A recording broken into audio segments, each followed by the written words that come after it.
अरे अरे sir sir sir, प्रणाम प्रणाम प्रणाम सर। अरे हमको पता नहीं चला, हम तो ऐसे ही नहा रहे थे, हमको पता चला कब आपका क्लास स्टार्ट हो गया, हम ऐसे ही हम चला पीट के आ गए। हम ना फिजिक्स में बड़े फेल हो गए। हम क्या बताएं, कुछ समझ में नहीं आता ये फिजिक्स वाला होता क्या है।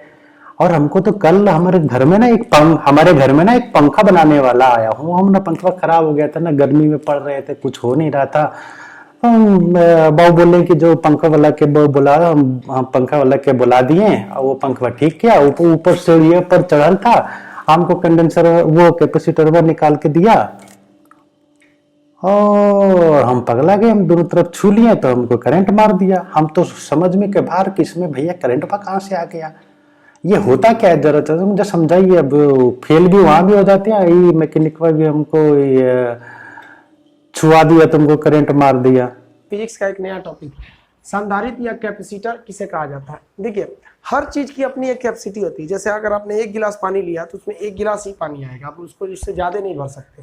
उसी तरह से हर वायर यानी जिसमें करंट जाता है या जो भी इलेक्ट्रॉनिक या इलेक्ट्रिक डिवाइस है उसमें अपनी एक कैपेसिटी होती है, इससे ज्यादा वो चार्ज यानी आवेश को नहीं रख सकता है। तो आवेश की क्षमता को बढ़ाने के लिए हम लोग उसमें संधारित्र या कैपेसिटर लगा देते हैं। ये क्या करता है, चार्ज यानी आवेश को स्टोर करके रख लेता है अपने पास।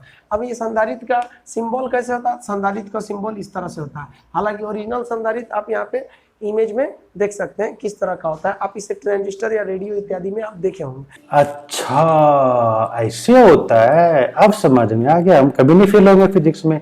और वो आया था ना पंखा बनाने, वो भी बोलेगा ना तो हम उसको भी बोल देंगे अरे हम सब जानते हैं इसके बारे में। अब वो छूने के लिए बोलेगा ना, हम उसके पिछोड़े में छुआ देंगे ना, उसको भी पता चलेगा कि कैसे क्या होता है। अच्छा चाचा खान सर, ये बताइए कि इसमें कितना पावर होता है और कितने पावर के औसत हम कितने, तो जैसे गाय भैंस के सटा देंगे तो उसको भी झटका लगेगा क्या, कैसे में हमको थोड़ा सा डिटेल में यार बता दीजिए। थोड़ा सा बड़ी दूर से आए, थोड़ा सा डिटेल में समझा दीजिएगा ना तो हम समझ जाएंगे।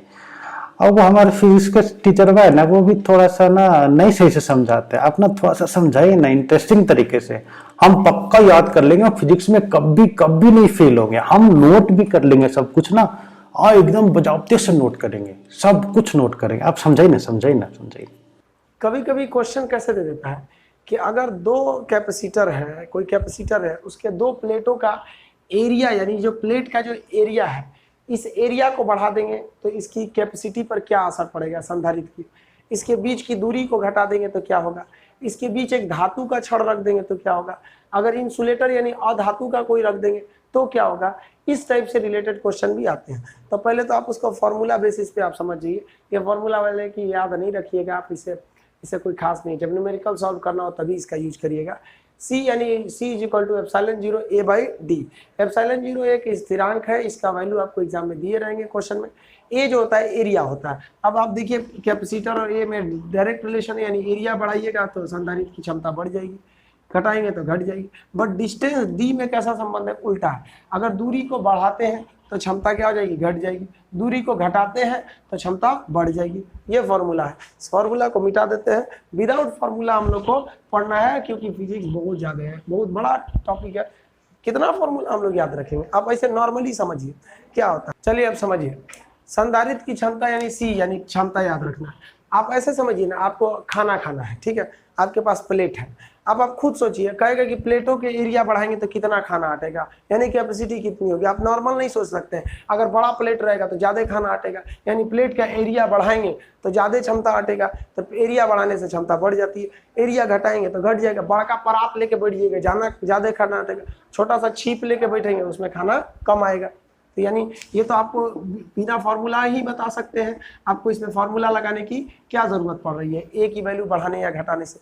चलिए अब आगे समझ जाते हैं, दूरी बढ़ाने या घटाने से। दूरी बढ़ाने पे क्या असर पड़ता है, अब आप खुद सोचिए। मान लीजिए आप कहीं बारात में खाना खा रहे हैं और किसी से सब्जी मांगा और बहुत दूर है, वो ऐसे देगा, लीजिए लीजिए। अगर ज्यादा दूरी है तो ज्यादा थोड़ी ना देगा, कम ही देगा। तो दूरी बढ़ाएंगे तो कैपेसिटी घट जाएगी। और एकदम पास में बैठा है, एकदम आपके बगल में बाल्टी रख दिया है, आप तब मांगिएगा, यानी दूरी एकदम क्या कर दी है, कम कर दी है, तो क्षमता बढ़ा देगा, एकदम बढ़िया से निकाल के देगा। लो भाई भर पेट खाओ, एकदम पूरा थाली रख देगा वहां पे। तो ये एरिया पे भी डिपेंड करता है। अब आप समझिए यहाँ पे इसके लिए फॉर्मूला की क्या जरूरत है, ज्यादा करीब से मांगिएगा ज्यादा देगा, दूर से मांगिएगा कम देगा। यहाँ पे अब एक चीज पूछता है कि अगर इनके बीच में धातु का प्लेट जोड़ दिया, यानी एक चालक का छड़ जोड़ दिया जाए, तब अब आप खुद सोचिए कि आप जिस परात में जिसमें खाना बना है, जिस डेग में, उसी में जाके आपका मुंह जोड़ दे, आप खाते रहिए, कितना खाएंगे, अनंत खाते रहिए, एकदम पूरा मुंह ढक जाइए खा के उसमें। तो जब कभी भी इसमें धातु का छड़ जोड़ेगा, धातु का, तो इसकी धारिता संधारित्र की क्या हो जाएगी, अनंत हो जाएगी। लेकिन आप थोड़ा सोचिए, अगर आपका मुंह जोड़ दे किसी परात में जिसमें खाना बना है, लेकिन उसमें ढक्कन लगा दे तब मुंह जोड़े, तो कितना खाइएगा, कुछ नहीं खा पाइएगा, जीरो। तो अगर ये धातु है तब तो अनंत हो जाएगा, लेकिन अगर ये अधातु है या इंसुलेटर है, कुचालक है, तब इसकी संधारित्र की धारिता शून्य हो जाएगी। यानी आप बिना फॉर्मूला के ही देख सकते हैं, फॉर्मूला लगाने की क्या जरूरत है। अब एक चीज और क्वेश्चन पूछता है कि एक और फॉर्मूला होता है C = होता है Q/V, एक ये फॉर्मूला भी होता है। इस पर क्या पूछता है, आवेश की मात्रा बढ़ाने पे धारिता बढ़ेगी कि घटेगी। आप बताइए ना, किसी शादी ब्याह में खाना बहुत ज्यादा बना है तो आपको भी ज्यादा मिलेगा, यानी आवेश ज्यादा है तो धारिता भी ज्यादा रहेगा। खाना ही कम बना ही कम है, बाराती को घट गया तो आप लोग को कहाँ मिलेगा, कम मिलेगा। तो वही अगर आवेश ही कम है तो धारिता भी कम रहेगी। अब अगला क्वेश्चन क्या कहता है, संधारित्र से वोल्टेज से रिलेटेड, कि वोल्टेज बढ़ाएंगे तो क्या होगा, वोल्टेज घटाएंगे तो क्या होगा। तो सबसे पहले आप समझिए वोल्टेज होता क्या है। करंट को धक्का देने वाले फोर्स को हम लोग कहते हैं वोल्टेज, इसलिए इसको इलेक्ट्रोमोटिव फोर्स ईएमएफ भी कहते हैं। छोटा वोल्टेज रहेगा तो उसे ईएमएफ कहेंगे, बड़ा वोल्टेज रहेगा तो उसे वोल्टेज कहेंगे, विभव कहेंगे। अब देखिए फॉर्मूला के हिसाब से वोल्टेज बढ़ाएंगे तो धारिता घट जानी चाहिए, क्योंकि दोनों में उल्टा रिलेशन। वोल्टेज घटाएंगे तो धारिता बढ़ जानी चाहिए, क्योंकि इन दोनों में उल्टा रिलेशन है। चलिए हम लोग इसको प्रैक्टिकली समझते हैं। आप शादी में कहीं खाना खा रहे हैं, ठीक है, अब आपको अचानक कोई कुछ घट गया, सब्जी घट गया, और कोई आदमी आ रहा है, आराम से आ रहा है, यानी उसका वोल्टेज कम है, स्पीड कम है, एकदम धीमा धीमा आ रहा है। आप उससे कहिएगा भैया सब्जी दीजिए, तो आपको ज्यादा दे देगा। क्यों, क्योंकि उसका स्पीड कम था। करंट के स्पीड को वोल्टेज कहते हैं, वोल्टेज कम रहेगा, धारिता ज्यादा देगा, आपको बहुत ज्यादा दे देगा। चलिए, लेकिन मान लीजिए अगर उसी शादी में कोई सब्जी ले रहा है और वो देख लिया है अपनी वाली को कि उसकी वाली किधर बैठी है, तब तो सीधे भागेगा हाई वोल्टेज में अपनी वाली की ओर, और उसी में आप उसको कहिएगा भाई भाई सब्जी, तो क्या करेगा, इसे दे देगा, लो भाई इतना सा बहुत है, इतना थोड़ा सा दे देगा आपको। रीजन क्या है, उसका वोल्टेज ज्यादा है। क्यों, आप समझ रहे हैं ना, किसको देखा है, वो भागेगा उधर ही। आप लोग तो ऐसा किए होंगे लोग शादी ब्याह में, जिसको अपना देख लिए वहाँ पे एकदम सोचते हैं कि गले तक ढकेल के खिला दे। तो जब कभी भी वोल्टेज बढ़ाएंगे तो वोल्टेज बढ़ने की वजह से यानी स्पीड बढ़ेगा, धारिता घट जाएगी, और स्पीड घटाएंगे, आराम से कोई आ रहा है आराम से आपको देगा। तो ये रिलेशन हो गया आपका संधारित्र पर। इसकी धारिता का मात्रा क्या होता है, फैराडे नापते हैं हम लोग माइक्रो फैराडे में। इसका काम क्या है, आवेश को संचित कर देना। यही काम करता है पंखा में एक कंडेंसर लगाया जाता है, वो आवेश को क्या करता है, इकट्ठा करके रख लेता है। अगर कंडेंसर 2 ठो लगा देंगे, ज्यादा आवेश रोक लेगा, पंखा ज्यादा तेज नाचने लगेगा। 10 ठो लगा दीजिएगा तो हेलीकॉप्टर थोड़ी बन जाएगा भाई, उसका भी एक कैपेसिटी है, जल जाएगा फिर पंखा आपका। तो ये था आपका संधारित्र। चलिए मिलते हैं हम लोग नेक्स्ट वीडियो में, तब तक के लिए जय। सर समझे तो बड़ी अच्छा से हम ना। अब की बार जो हमारा फिजिक्स वाला आएगा ना, इतना बुझो मतलब बड़े दिक्कत करता है ना, चुपता था मुआ में दड़िया मतवा चढ़ जाता है अभी। लेकिन जब हम करेंगे ना अगली बार में हमारा जो फिजिक्स का अभी पेपर देंगे ना, और उसका रिजल्टवा आएंगे ना, हम आपको व्हाट्सअप करेंगे कि देखिएगा हमारा कितना फिजिक्स में कितना नंबर आ गया।